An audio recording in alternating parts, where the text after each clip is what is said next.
আসসালামু আলাইকুম। সবাই কেমন আছেন? আলহামদুলিল্লাহ, আমি অনেক ভালো আছি।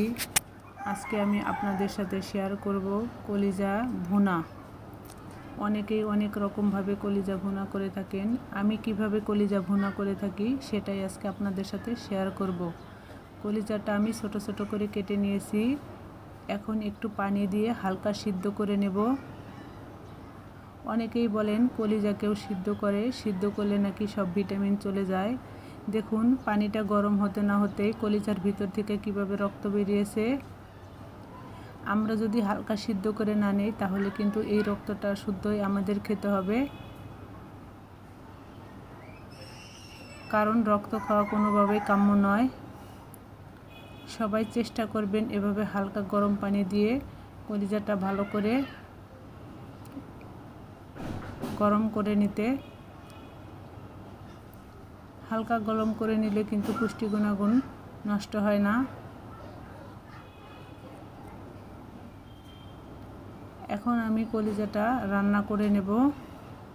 দিয়ে দিলাম পেঁয়াজ, তেজপাতা, দারচিনি, সাদা এলাচ, আদা রসুন বাটা, এগুলো দিয়ে আমি খুব ভালো করে কষিয়ে নেব। এখন এখানে দিয়ে দিলাম মরিচের গুঁড়া, ধনিয়া গুঁড়া, হলুদ গুঁড়া, জিরার গুঁড়া, গরম মশলার গুঁড়া।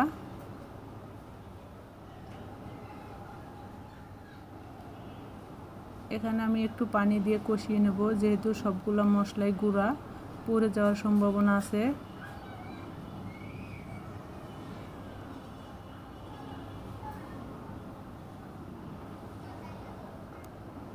মশলাটা খুব ভালো করে কষে নেওয়া শেষ হয়েছে। এখানে আমি দিয়ে দিলাম হালকা সিদ্ধ করে রাখা কলিজাটা। এভাবে রান্না করে খেয়ে দেখবেন, কলিজা ভুনাটা অনেক ভালো লাগবে।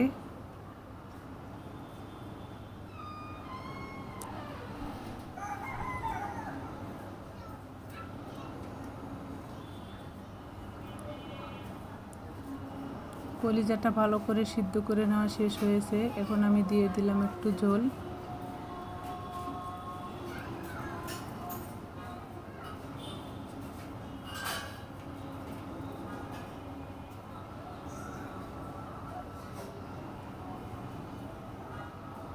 কলিজা ভুনা কিন্তু কোনো ঝোল রাখবো না, একদম ভুনা ভুনা করব। আপনারাও এভাবে রান্না করে খেয়ে দেখবেন, ভালো লাগবে ইনশাল্লাহ। আজ এ পর্যন্ত।